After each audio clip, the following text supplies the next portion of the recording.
Salam Malaysia Madani. Dengarkan saya berpantun. Hari Guru.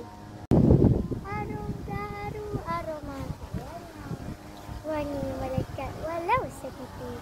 Hari Guru tanda penghargaan. Membagi semangat para pendidik.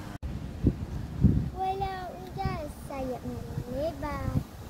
Ayam dan itu tetap. Walau tugas mungkin mencapai. Tetap mendidik penuh amanah. Bakar bahu sabut berasa.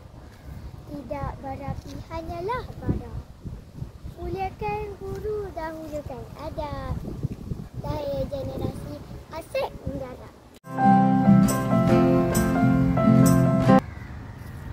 Tema Hari Guru 2025. Guru pemacu reformasi pendidikan. Selamat Hari Guru saya ucapkan kepada semua warga pendidikan. Sekian, terima kasih daripada saya, Nurul Nadia binti Muhammad Syaril, 4 Internet.